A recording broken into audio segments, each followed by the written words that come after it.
Hello दोस्तों, नमस्कार। आपका स्वागत है आपके अपने चैनल हिंदी हब में। तो हम पढ़ रहे हैं खून का टीका, जो यादवेंद्र शर्मा चंद्र का महाराणा हम्बीर के जीवन पर आधारित एक ऐतिहासिक उपन्यास है, जिसमें हमने देखा कि किस प्रकार राणा हम्बीर है वो मालदेव चौहान की पुत्री से विवाह करता है और उसके बाद में कामदार मौजीराम को अपने यहाँ पर दहेज में मांग लेता है। कामदार मौजीराम मालदेव चौहान का एक कूटनीतिज्ञ था। ठीक है, बुद्धि चातुर्य के बल पर वो चित्तौड़ को जीतने के लिए प्रयासरत रहता है और इसी प्रयास के श्रृंखला में वो अनग सिंह द्वारा लूटे गए धन को चित्तौड़ पहुंचाने के लिए चित्तौड़ जाने का प्रबंध करता है। अब यहाँ से हम आगे की कथा है वो दोस्तों पढ़ेंगे, लेकिन इससे पहले दोस्तों मेरा एक निवेदन है कि यदि आपने अभी तक हमारे चैनल को सब्सक्राइब नहीं किया है तो प्लीज़ सब्सक्राइब करें, और यदि आप अभी तक हिंदी हब के टेलीग्राम ग्रुप से नहीं जुड़े हैं तो जुड़ जाइए। वहीं पर आपको प्रत्येक PDF है वो उपलब्ध करवाई जाएगी। इसका लिंक डिस्क्रिप्शन बॉक्स में दिया गया है। तो चलिए शुरू करते हैं बिना किसी देरी के आज की ये कक्षा। तो ये दोस्तों इसका 20वां भाग है। ठीक है, कामदार मौजीराम चित्तौड़ पहुंचा तो वो धन को लेकर के और एक आज्ञा पत्र जो कि अमरदान चारण ने लिखा था उसको लेकर के चित्तौड़ पहुंच गया है। गंभीरी नदी के तट पर, यानी कि जो चित्तौड़ का जो किला है दोस्तों वो गंभीरी नदी के तट पर बसा हुआ है। चित्तौड़ के गंभीरी नदी के तट पर वह पहुंचा और उसके साथ में पवन सिंह भी था। हम्बीर का,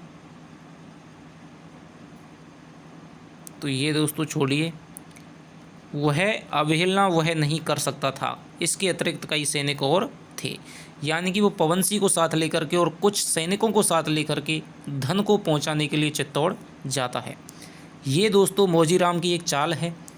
मौजीराम पाड़नपोल के पास पहुँचे तो चित्तौड़ के किले का एक दरवाज़ा है, ठीक है, पाड़नपोल, तो वहाँ के पहुँचे। पहरेदार ने उनकी सूचना जैसा को पहुँचाई। सूचना पहुँचाने और लाने में लगभग 2 घंटा लगी। जैसा का छोटा भाई हरि सिंह स्वयं उसकी अगवानी करने आया। पवन सिंह का भी मौजीराम ने उन सबसे परिचय कराया। प्रारंभिक कार्य से निवृत्त होकर के पवन सिंह और मौजीराम जैसा के दरबार में पहुँचे। जैसा चित्तौड़ के राज्य सिंहासन पर बैठा था। पवन सिंह की रग रग में आग लग गई। उसके मन में सहसा विचार उठा कि वह अभी इस दुष्ट का खून करके चित्तौड़ पर अधिकार कर ले। कामदार पवन सिंह की आंतरिक स्थिति समझ गया। उसने तुरंत पवन सिंह से कहा, एक लिंगेश्वर जी के दीवान का पत्र आपको दीजिए। पवन सिंह ने पत्र को जैसा के हाथ में दिया। जैसा ने हाथ में पत्र लेकर पढ़ा और पढ़ते पढ़ते उसकी प्रसन्नता की बाँछें खिल गईं। मौजीराम ने नतमस्तक होकर कहा, आपका सारा कोष आपके सामने प्रस्तुत है। राणा जी ने क्षमा मांगी है और भविष्य में यह आश्वासन दिया है कि आपकी प्रजा और दासों को किसी प्रकार की हानि नहीं पहुंचाई जाएगी। तो ये एक कूटनीतिक चाल के तहत में दोस्तों जैसा कि यहाँ पर पहुंच जाता है और उससे कहता है कि भाई ये तो आपका धन रहा और ये आज्ञा पत्र रहा, जिसमें ये आश्वासन है कि आगे से हम ऐसा कोई भी कार्य नहीं करेंगे जिससे कि आपके धन लूटा जाए और आपके दासों को, आपके सैनिकों को कोई भी समस्या उत्पन्न हो। जैसा ने मौजीराम को एकांत में ले जाकर बातचीत की। बाद में बड़ा ही मुदित मन से, यानी कि प्रसन्न मन से बाहर आया और पवन सिंह को संबोधित करके बोला, खेद है ठाकुर साहब कि हम चित्तौड़ आपको नहीं दे सकते। इसके अतिरिक्त आप हमारा सर्वस्व ले सकते हैं। तो ये बात है वो आपको ध्यान रखनी है दोस्तों कि ये बात पवन सिंह से कहता है जैसा कि खेद है ठाकुर साहब, हम चित्तौड़ आपको नहीं दे सकते। इसके अतिरिक्त आप हमारा सर्वस्व ले सकते हैं। पवन सिंह ने त्योरी बदलकर कुछ कहना चाहा, लेकिन तुरंत मौजीराम ने बीच में ही कहा, चित्तौड़ आपका ही समझिए। वीर जहाँ भी जाते हैं वहाँ नया नगर बसा लेते हैं। मैं आपसे प्रार्थना करूँगा कि भविष्य में हमारी मित्रता बनी रहे। मित्रता खंडित कभी नहीं हो सकती। तो ये जैसा है वो कहता है। बस इसी उद्देश्य को लेकर मैं यहाँ आया हूँ। इसके बाद मौजीराम और पवन सिंह लगभग 1 सप्ताह भर वहाँ रहे। वहाँ पर उनका राजसी सम्मान हुआ। तो इस प्रकार दोस्तों जो जैसा है और उसका छोटा भाई है हरि सिंह, उसके सारे दरबारियों को ये आभास हो जाता है कि भाई अब जो राणा हम्बीर है उसने माफ़ी मांग ली है और भविष्य का आश्वासन दे दिया है कि अब वो हमारे साथ में कोई भी दगा नहीं करेगा। तो अब वो इसकी तरफ से निश्चिंत हो जाते हैं और मौजीराम और पवन सिंह की खूब खातिरदारी करते हैं। जैसा ने कई बार अनग सिंह की शिकायत की कि भाई उसने हमारे सैनिकों को, सामंतों को मारा। उसने उसके 4 सैनिकों की हत्या भी कर दी, जिसका विरोध पत्र भी जैसा ने हम्मीर को भेजा। हम्मीर ने उसका उत्तर विनम्र शब्दों में चारण से लिखाकर भेज दिया ताकि जैसा उसे कुछ कहे भी तो वह स्वीकार कर जाए। उसने पत्र में शीघ्र ही अनग सिंह पर कठोर कार्रवाई करने का आश्वासन दिया था।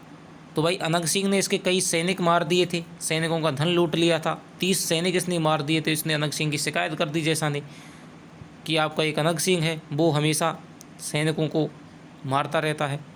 तो इसका भी आश्वासन दे दिया कि भाई भविष्य में उस पर कठोर कार्रवाई की जाएगी। तो ये दोस्तों इनकी एक चाल है वो यहाँ पर सफल होती हुई दिखाई देती है। समय अपने पांव पर उड़ा। आज प्रभात के प्रथम पहर से ही समस्त केलवाड़ा के सहस्त्रों प्राणी तीव्र उत्कंठा से शुभ संवाद की प्रतीक्षा कर रहे हैं। रानी प्रसव पीड़ा से कराह रही है। यानी कि दोस्तों रानी गर्भवती थी और उसका है वो प्रसव पीड़ा हो रही है, उसको पुत्र होने वाला है। हम्मीर, पवन सिंह, मौजीराम, अनग सिंह, मेरा व अन्य ठाकुर उमराव सभी के साथ प्रतीक्षा गृह में बैठे हैं। राजजोत्सी की मुद्रा अत्यंत प्रफुल्ल थी। उसने भविष्यवाणी की थी कि राणा जी के पुत्र ही होगा।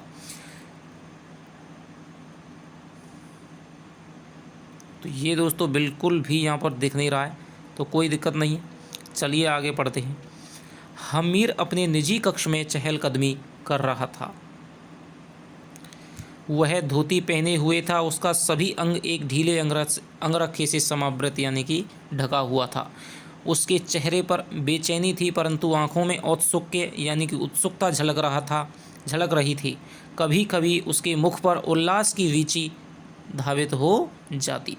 एकाएक बरड़ी दासी दौड़ी दौड़ी आई। उसके मुख पर अनगिनत प्रफुल्ल लहरियां नाच रही थीं। वह आनंद से गदगद स्वर में बोली, राणा जी की जय, राणा जी की जय, आपको कुंवर हुआ है। यानी कि अब राणा हम्मीर को एक पुत्र पैदा हो गया है, कुंवर। हम्मीर प्रसन्नता के मारे पूरा बोल भी नहीं पाया। वह अवरुद्ध कंठ से रुकते रुकते बोला, खुशियाँ मनाओ। बरडी की बड़ी बड़ी काली आंखें चमक उठीं। उसकी दृष्टि हम्मीर के कंठहार पर थी। कंठहार के मोती छोटे छोटे जुगनुओं की भांति चमक रहे थे। राणा जी मेरी बधाई, लो बधाई। और उसने अपने हाथ के स्वर्ण कंकण बरडी को दे दिए। बरडी हर्षोन्मत्त सी चिल्ला पड़ी, जुग जुग जियो राजकुमार, चिरजीवी हो कुंवर, जय राणा जी की। तत्पश्चात यह शुभ समाचार सर्वत्र फैल गया। केलवाड़ा के निवासियों में नवीन स्फूर्ति का संचार हो गया। अंतःपुर के भीतर और बाहर ढोलनियों की ढोलनियाँ व पुत्र जन्म के गीत गूंजने लगे। हम्मीर की आज्ञा से प्रजा का धन बांटा गया। लगता था सारा संताप दूर होकर इन स्वाधीनता के मतवाले मेवाड़ियों में केवल आनंद ही रह गया है। वह दिन आनंदोत्सव में ही व्यतीत हुआ। अब हम्मीर रात दिवस एक ही चिंता में लगा रहता था कि किसी भी तरह चित्तौड़ को प्राप्त किया जाए। उसने वर्णी को बुलाया, उससे निवेदन किया कि वह मेरी ओर से देवी माँ को विनय करे कि वह हमें और सहायता करे। बारू भी उसी दिन अपनी माँ के घर की ओर चल पड़ा। यानी कि उसने बारू से प्रार्थना की कि भाई जो बरबड़ी है आपकी माँ है, उससे हमें और अधिक सहायता चाहिए, जिससे कि हम एक साथ में चित्तौड़ पे एक बहुत ही ज़ोरदार आक्रमण कर सकें। 2 माह गुजर गए। रात्रि का समय। राणा हम्मीर के सन्निकट बैठी धूप वर्तिका जला रही है। यानी रानी है वो हम्मीर के सन्निकट पास में बैठ करके धूप बत्ती जला रही है। रानी के मुख पर दियों का प्रकाश पड़ रहा था। आज आप फिर चिंतित हैं राणा जी, हम्मीर ने अपने स्वर को बोझिल करके कहा, मैं तुम्हें पाकर कृतकृत्य हो गया। तुम्हारे आगमन पर शुभ ही शुभ हो रहा है, फिर भी मेरे अभिनय पूरा आचरण में तुम्हें क्लेश होता है। उसने कहकर दीर्घ निश्वास लिया, लेकिन क्या करूं रानी, मुझे चित्तौड़ पुनः प्राप्त करने का कोई उपाय नहीं सूझ रहा है। मुझे कोई आज्ञा दीजिए। तुम्हें क्या आज्ञा दें? रानी ने अश्रु भरकर नैनों से हम्मीर की ओर देखा। मैं अपने प्राण देकर भी अपने प्रेम का प्रतिदान नहीं दे पाऊंगी। मैं आपको किंचित भी संतप्त नहीं देख सकती। आप कहें तो मैं चित्तौड़ जाकर के वहाँ कुछ करूं। रानी उत्तेजित मत हो। कभी कभी चित्तौड़ पर मृत्यु की भांति टूट जाना कभी कभी चित्तौड़ पर मृत्यु की भांति टूट जाना चाहता है, लेकिन फिर तुम्हारे भाई बाप का मुझे ध्यान आ जाता है। रानी बीच में ही बोले, मेरे कोई बाप नहीं है, मेरा कोई भाई नहीं है। उन पापी लोगों ने अपना कहते हुए भी मुझे घृणा आती है। बात के साथ में रोष किया, बाप के साथ मतलब प्रेम के साथ में ही रोष आता है और मैं उनके मुख नहीं देख सकती ही। हम्मीर ने मन ही मन सोचा कि रानी के मन में अपने पीहर वालों के प्रति किसी भी प्रकार की सहानुभूति नहीं है। तब वह कुछ राजनीतिक दृष्टि से बोला कि सिर ठीक है कि उसने जो सारी बातें हैं कि भाई जो कामदार मोजीराम है वो पत्र लिख करके और धन लौटा करके देखा था, ये वो चाल है, वो अपने उसको बताता है। ठीक है, उसके बाद में नवजात शिशु का हाथ में लेकर आता है। ठीक है, यहाँ पर देख नहीं रहा है, तो ये बात वो वहाँ पर उनके बीच में बातें हो रही हैं। और तब रानी के नेत्रों में प्रश्न जाग उठा। हम्मीर ने भीति पर चकित नृत्य चित्र पर दृष्टि जमा कर कहा, वहाँ तुम्हें और कामदार मोजीराम को मुख्य द्वारपालों को उत्कोच देकर अपने पक्ष में करना होगा। यानी कि जो मुख्य द्वारपाल हैं, कई द्वार उनके मुख्य हैं, यदि जब तक द्वार नहीं खुलेंगे दोस्तों तब तक चित्तौड़ को जीतना संभव नहीं है। और चित्तौड़ एक गृह दुर्ग है। ठीक है, द्वार इतने मजबूत थे दोस्तों कि किसी भी प्रहार से, छोटे मोटे प्रहारों से टूट नहीं सकते थे। जब भी यदि सेना तोड़ने जाएगी तो ऊपर बुर्जों पर बैठे हुए सैनिक हैं, धनुष बाण से उनको मार गिराएंगे। तोपें ऊपर जा नहीं सकती थी। ठीक है, तो इसीलिए यहाँ पर कूटनीतिक चाल चलनी होगी। तुम्हें और मोजीराम को कुछ सैनिकों को अपने पक्ष में करना होगा और उन्हें पक्ष में करके द्वार खोलना होगा, और तब हम चित्तौड़ पे आक्रमण करेंगे। वहाँ की स्थिति को देखकर हमें गुप्तचर द्वारा समाचार पहुँचाने होंगे, तब हम अवसर पाकर चित्तौड़ पर आक्रमण करेंगे। रानी, यदि तुमने इस कार्य को सुचारू रूप से संपन्न कर लिया तो जानती हो तुम्हारी प्रतिष्ठा यहाँ महारानी पद्मिनी के समकक्ष हो जाएगी। चित्तौड़ का हर व्यक्ति तुम्हारे चरणों में मस्तक झुकाएगा। तुम्हारे माथे पर लगा वैधव्य का कलंक धुलकर तुम मंगलकारी देवी बन जाओगी। तो ये बात है, रानी को अपने पक्ष में करते हुए कहता है कि भाई अब तुम ही जाओ, मोजीराम जाओगा, तुम जाएगी। ठीक है, अब तुम्हारी संतान है, ये हो गई है, कह देना कि कुछ दिन के लिए मैं यहाँ रहने आई हूँ। ठीक है, और इस तरह से तुम मुझे चित्तौड़ प्राप्ति में सहायता करोगी। रानी पर्यवेक्षक की दृष्टि से हम्मीर को देखती रही। हम्मीर उस दृष्टि को अधिक नहीं सह सका। जाने को उद्यत हुआ बोला, रानी, कार्य बड़ा कठिन और महत्वपूर्ण है, कहीं बाप और भाई के मोह में विस्मृत ना कर देना। नहीं राणा जी, नहीं। हम्मीर ने झपट कर रानी को आलिंगन में आबद्ध कर लिया। दूसरे ही दिन एक संदेशवाहक चित्तौड़ इस आशय का पत्र लेकर गया। हम्मीर और मोजीराम को पूरा विश्वास था कि जैसा इसको अस्वीकार नहीं करेगा। वे सभी लोग प्रजा में चित्तौड़ पर आक्रमण करने का प्रसार प्रचार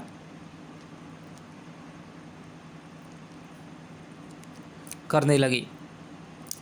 अनग सिंह इन दिनों अत्यंत उन्मत्त हुआ घूमता था। शस्त्रों का निर्माण घर घर जारी था। मेरा अपने भीलों को संगठित कर रहा था।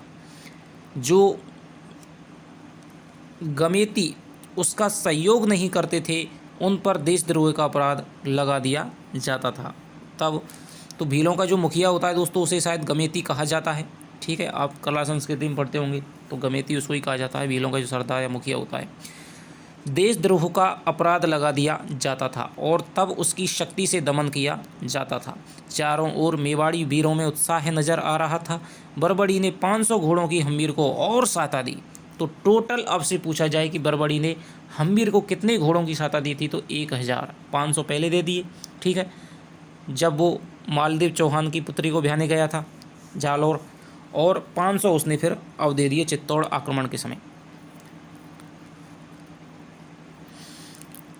जैसा ने बहन का अनुरोध स्वीकार कर लिया कि भाई अब बहन यहाँ पर रहने के लिए कह रही है, आने के लिए कह रही है, तो जैसा ने अपनी बहन का जो अनुरोध है वो स्वीकार कर लिया। रानी ने विदाई ली। अब साहब रानी है वो चित्तौड़गढ़ दुर्ग में जाएगी और वहाँ की जो खोज खबर है वो राणा के पास में पहुँचाएगी। हम्मीर ने अंतिम बार रानी को एकांत में ले जाकर कहा, रानी यह चाल हमारी अंतिम और अत्यंत महत्वपूर्ण चाल है। यदि ये चाल सफल नहीं हुई तो समझ लेना कि तुम भी फंस जाओगी, और फिर जो मेरी जो अभिलाषा है, जो सभी मेवाड़ वासियों की अभिलाषा है कि चित्तौड़ का पुणे से उद्धार हो पाए, हम चित्तौड़ को जीत पाएँ, ये अभिलाषा केवल अभिलाषा बनकर ही रह जाएगी। यह विपरीत पड़ गई तो तुम्हारा सारा सम्मान और मान समाप्त हो जाएगा। चित्तौड़ की प्रजा तुम्हें कलंकनी और अपवित्र कहेगी। हम्मीर के अधरों पर कुटिल मुस्कान नाच उठी। पवन सिंह कह रहा था कि रानी कहीं भाइयों के स्नेह में दुर्बल ना हो जाए और हमारी योजना का रहस्योद्घाटन ना कर दे। देखो रानी, यदि तुम्हारे मन में यह विचार भी आया तो समझ लेना कि तुम्हारा इस संसार में कोई भी नहीं है। जिस हम्मीर ने समस्त मेवाड़ का विरोध सहकर तुम्हें अपने हृदय की साम्राज्ञी बनाए रखा हुआ है, हम्मीर तुम्हारे रक्त का प्यासा हो जाएगा, क्योंकि हम्मीर अपने वैयक्तिक सुख से अधिक देश को समझता है, अपने प्राणों से अधिक उसे सारी प्रजा के प्राणों की चिंता है। तो ये बात है वो राणा हम्मीर रानी को समझाता है कि कहीं तुम अपने बहन भाइयों के मोह में, अपने पुत्र के, वो अपने भाइयों के और अपने पिता के मोह में कहीं ये ना समझ लेना कि कहीं आपका विचार आ जाए कि आप इस बात को, हमारी जो हमने चाल चली है उसको आप वहाँ पर जैसा और हरी सिंह वगैरह को बता दें, तो फिर सोच लेना हम्मीर से बुरा कोई नहीं है। रानी ने सिसक कर कहा, आखिरी सांस तक मैं आपकी हूँ, चित्तौड़ की हूँ। मुझे तुमसे ऐसी ही आशा थी। मैं यह भी जानता हूँ कि तुम उन भाइयों की तनिक भी चिंता नहीं कर सकती जो तुम्हें राजनीति का एक अस्त्र समझते हो। तुम्हारे हृदय में उस बाप के लिए किंचित भी आदर नहीं है जो तुम्हें अपनी लिप्सा की पूर्णता का साधन मानकर चलता है। तो इस तरह हम्मीर है उसे और उकसा रहा है भाइयों और पिता के प्रति, जिससे कि जो रानी है वो बिल्कुल भी अपने कर्तव्य से विचलित ना हो। विदाई के सार्थ ने प्रस्थान किया। अंतिम बार मोजीराम ने हम्मीर से फिर गुप्त मंत्रणा की। लगता था कामदार इस यात्रा से आवश्यकता से अधिक चंचल हो उठाए। आगे आगे घोड़े, घोड़ों पर शस्त्र सज्जित सैनिक, बीच में रानी की डोली, स्वामी भक्त भील कहारों की श्रम से उत्पन्न संगीतात्मक हुंकार, पीछे से फिर सैनिक, एक और अपना पृथक अस्तित्व बताता हुआ मोजीराम का घोड़ा, कुछ दासियां और दास। तो ये सब है उसके साथ में जा रहे हैं। दासी है, दास दासियां हैं, रानी है, कुछ सैनिकें और मोजीराम है। धीरे धीरे यह सार्थ पर्वत की वक्र वीथियों में लोप हो गया। हम्मीर ने पवन सिंह से कहा, हमारी सफलता निश्चित है। मंत्रणा कक्ष में आज समस्त योद्धा एकत्रित थे। चित्तौड़ के संदेशवाहक आया था। यह संदेशवाहक और कोई नहीं था, महान पराक्रमी पवन सिंह का पुत्र जैतसिंह था। ठीक है, तो ये दोस्तों जैतसिंह कौन है? पवन सिंह का पुत्र है। उसने सारी उपस्थिति के मध्य खड़े होकर कहा, रानी ने अत्यंत कौशल से अपने भाइयों को अपनी ओर मिलाया, उन्हें यह विश्वास दिलाया कि वह अब यहाँ से कभी नहीं जाएगी, वह सदा सदा के लिए तुम लोगों के पास रहेगी। अपने अपने भाइयों से यह भी कहा कि हम्मीर के पास कुछ नहीं है, ना रण शूरमा और ना ही रण आयुध। यानी कि अब वे निश्चिंत हो गए कि भाई हम्मीर आक्रमण करेगा तो किसके साथ करेगा? ना तो उसके पास सेना है, ना ही उसके पास में कोई हथियार, ठीक है, जखीरा है। ऐसी दशा में उससे आक्रमण की आशा रखना मूढ़ता है। और कामदार जी ने वहाँ के नए द्वारपालों को धनादि देकर अपनी ओर मिला लिया है। हरि सिंह अपने मुख्य सरदारों के साथ में मीणों आदि के विद्रोह को दबाने के लिए गए हुए हैं। जैसा का जयसिंह का छोटा भाई था हरि सिंह, तो वो मीणा आदि के विद्रोह को दबाने के लिए बाहर चला गया है सरदारों को लेकर के। ऐसे समय में आक्रमण ठीक रहेगा। जैत सिंह ने यह भी बताया कि रानी अन्न जल सबकी चिंता छोड़कर केवल चित्तौड़ की स्वाधीनता में तन्मय हो गई है, वह अपने पियर के विनाश की ही बात करती है। तो दोस्तों मान लीजिए कि यदि उसको बता दिया जाता मोजीराम के द्वारा कि भाई तुम तो विधवा नहीं हो, मैंने तो ऐसी चालें चली थी, तो शायद रानी इतनी तन्मयता से चित्तौड़ की प्राप्ति में सहायता नहीं करते, क्योंकि तब उसका जो मोह है वो दोबारा से जाग उठता। हम्मीर यह सुनकर कुटिल मुस्कान बिखेर उठा।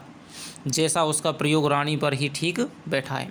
हम्मीर ने उसके बैठने पर उठकर कहा, वारू भी आ गया है। महासेनापति अनग सिंह की रणाकांक्षा उद्विग्न हो उठी है। सारे सरदार कल ब्रह्म मुहूर्त में प्रयाण करना चाहेंगे, यानी कि कल आप ब्रह्म मुहूर्त में आप चित्तौड़ की तरफ है वो प्रस्थान कर दीजिए। हाँ, फिर यह घोषणा समस्त स्थानों पर करवा दो, आज से हम प्रण करते हैं कि या तो चित्तौड़ को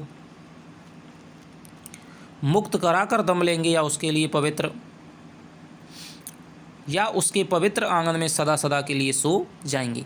हम शक्तिशाली हैं, राजनीतिक दांव पेच में हम किसी से कम नहीं हैं। हमें अपनी रणनीति पर गर्व है। अवसर की प्रतीक्षा भी समाप्त हो गई है। अब अदेर उचित नहीं, अब प्रयाण करना है प्रयाण। तो ये बात है उनके बीच में होती है। एक सरदार ने खड़े होकर कहा, हम राणा जी की आज्ञा को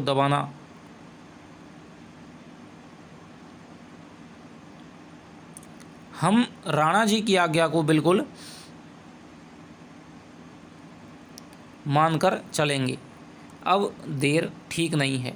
अनग ने आकर के कहा, अभी से मैं साम दाम भेद नीति की निर्भयता छा गई।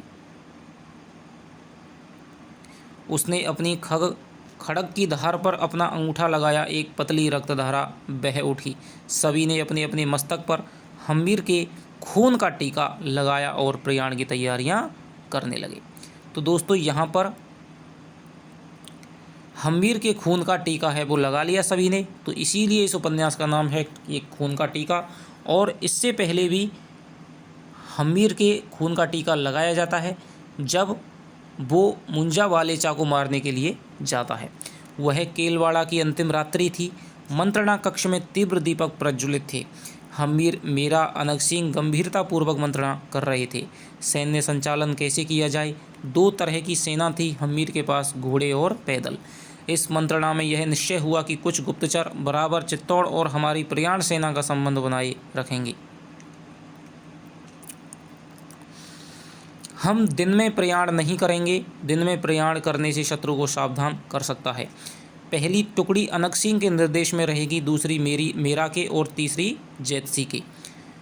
हम्मीर उस टुकड़ी का संचालन करेगा जो सर्वप्रथम चित्तौड़ में प्रवेश करेगी, यानी कि सबसे पहले तो मैं रहूँगा, जो सबसे पहले चित्तौड़ में प्रवेश करेगी उसका संचालन मैं करूँगा। उसके बाद में एक टुकड़ी है वो अनग सिंह में, एक मेरा के नेतृत्व में और एक जैतसी के नेतृत्व में रहेगी। ब्राह्म मुहूर्त में सेना ने प्रयाण किया। सुषुप्त योद्धा भी इस संवाद को सुनकर के हम्मीर के साथ हो गए और एक रात हम्मीर ने चित्तौड़ के किले पर आक्रमण कर दिया। द्वारपाल उससे मिल चुके थे, जैसा अकेला था। पाड़नपोल के समीप बड़ा घमासान युद्ध हुआ। नरमुंड और रक्त की नदियां बह उठीं। जैसा हालांकि तैयार नहीं था, फिर भी उसने अत्यंत पराक्रम से सामना किया। उसका और अनग सिंह का द्वंद्व देखने को बनता था। ऐसा लगता था कि 2 मदमस्त गज यानी कि हाथी परस्पर भिड़ रहे हों। युद्ध पिपासु अनग राक्षस की भांति दहाड़ मार मार कर गरजता था। उन दोनों की तलवारें टकराती हुई ऐसी प्रतीत होती थीं मानो बिजलियां भिड़ गई हों। उधर हम्मीर, जैतसी और मेरा ने त्वरापूर्वक गढ़ को चारों ओर घिसे घेर लिया। जैसा कि सैनिक भी संपूर्ण शक्ति के साथ में लड़ रहे थे। तो दोस्तों ये यहाँ पर युद्ध शुरू हो गया है। संख्या में भी बहुत कम थे पर वीरता उनकी भी दर्शनीय ही थी। संख्या क्यों कम थी? क्योंकि जो आधे से सैनिकों सरदारों को लेकर के जो हरि सिंह है वो मीणाओं के विद्रोह को दबाने के लिए चला गया है। जैसा केवल अकेला है, उसके साथ में सैनिक संख्या भी कम है। ऐसा लगता था कि इस अप्रत्याशित आक्रमण से वे घबरा अवश्य गए हैं, पर वे पराजय स्वीकार नहीं करेंगे। वे टुकड़े टुकड़े होकर टूट जाएंगे पर झुकेंगे नहीं। रात बीत गई, दिन निकला। अनग सिंह और जैसा दोनों लड़ते लड़ते टूट रहे थे। रक्त भूमि का भयावना दृश्य मन में घृणा का संचार कर रहा था। अनग सिंह की तलवार टूट गई। जैसा कि तलवार हाथ से छूट गई थी, तब दोनों आपस में बर्बर पशु की तरह भिड़ गए। उसकी भिड़ंत भयंकर थी। लगता था 2 नर पशु समस्त मानवीयता का परित्याग करके लड़ रहे हों। अप्रत्याशित हम्मीर की जय जयकार हुई। जैसा उन्मादग्रस्त प्राणी की भांति अनग सिंह पर टूट पड़ा। अनग सिंह इस आक्रमण को नहीं सह सका। उसके पीछे बुर्ज था, अनग बुर्ज से गिर पड़ा। तब जैसा अश्व पर आरूढ़ होकर के भाग गया। तो इस प्रकार दोस्तों अनग सिंह है वो बुर्ज पर से ऊपर किले पर से गिर पड़ता है, ठीक है। और जैसा है फिर उसके बाद में घोड़े पर सवार होकर के वहाँ से भाग जाता है। हम्मीर तब तक वहाँ आ गया था। एक बार उसने गढ़ के रास्ते को देखा। भयंकर और विकराल दृश्य था। आहत मृतकों और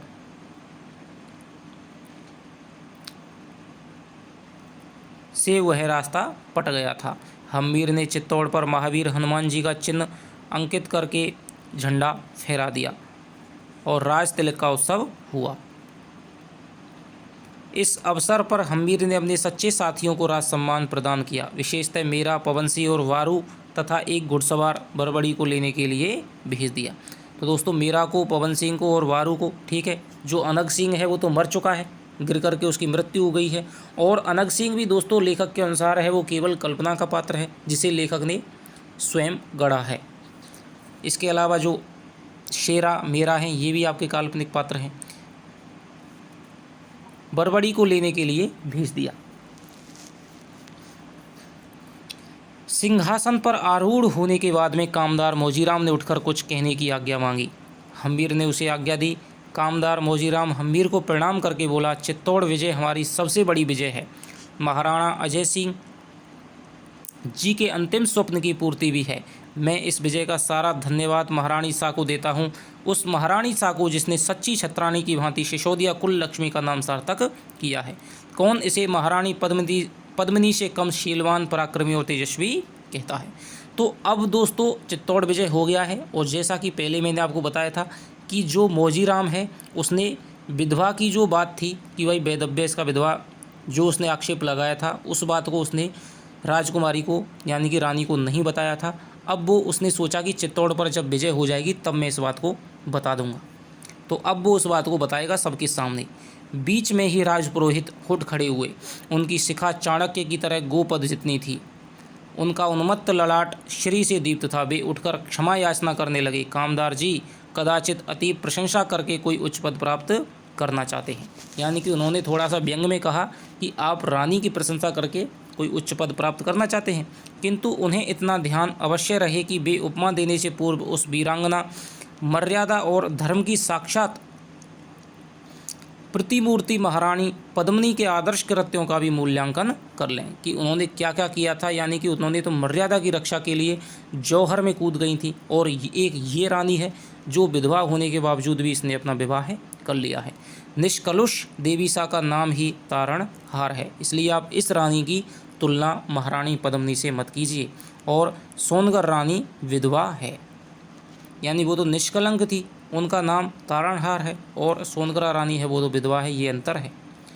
हम्मीर का हाथ खड़ग पर चला गया। रानी आर्तनाद कर उठी।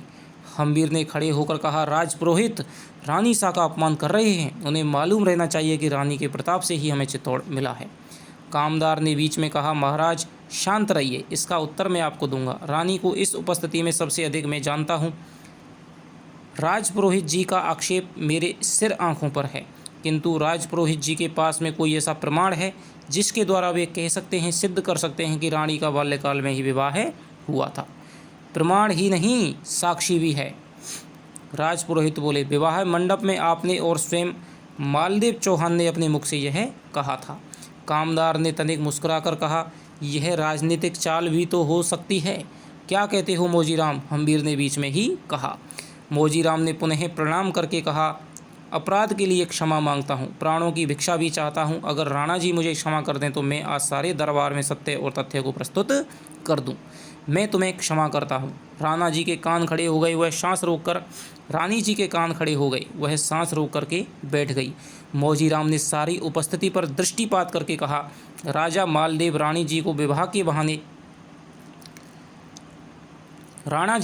के बहाने जालौर बुलाकर समाप्त करना चाहते थे। उन्हें बुलाने पर वह एक षड्यंत्र विफल हो जाने के कारण चौहान नरेश बड़ी संकट में पड़े। करें तो क्या करें? वे मेरे पास भागे भागे आए। मार्मिक शब्दों का अनुनय विनय करने लगी।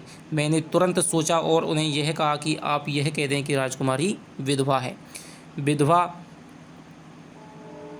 विधवा कभी चित्तौड़ की महारानी नहीं बन सकती। और मैंने तुरंत पूरी कहानी बना ली। बचपन का विवाह है, पति का रण क्षेत्र में मारा जाना और उसके रहस्य को राजकुमारी को ना बताना, यह सब पूरी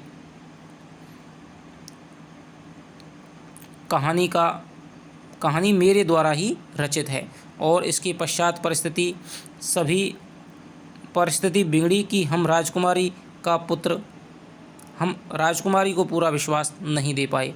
हालांकि चौहान रानी ने राजकुमारी को कहा था, पर उसने उस समय माना नहीं।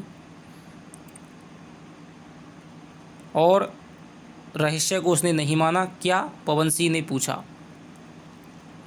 इसलिए कि रानी साख की विद्रोह और प्रतिशोध की भावना कम ना हो। यानी कि मैंने भी इसलिए नहीं बताया कि रानी साख की जो प्रतिशोध और विद्रोह की भावना है वो कम ना हो। यदि मैं उनको बता देता तो आज रानी ने जिस निमग्नता से चित्तौड़ की विजय में सहायता दी है, शायद वो नहीं दे पाती। मैं चाहता था कि रानी सा अपने पीहर बालों से गहरी द्वेषता रखे और वह हमारे साथ मिलकर हमें बल प्रदान करे। और आप सबने रानी सा का प्रतिशोध देख ही लिया है। दरबार में सन्नाटा छा गया। कामदार ने विश्वस्त स्वर में कहा, मैं अपने धर्म और अपने परिवार की सौगंध खाकर कहता हूँ कि रानी सा विधवा नहीं है। वह कुमारी हैं, गंगा की तरह पवित्र और श्रेष्ठ। हमीर के मुख पर सहस्त्र सूरज चमक उठे। दरबार में खुशियों पर खुशियाँ छा गईं। तो दोस्तों, इस तरह जो वैधव्य का जो कलंक लगाया गया था वो भी यहाँ पर धुल जाता है, उसकी सच्चाई भी सबके सामने आ जाती है। चित्तौड़ विजय हो गया है, अनंग सिंह मारा गया है और जो जैसा है वो घोड़े पर सवार होकर के भाग गया है। इस प्रकार की जो कहानी है हमने यहाँ पर देखी है।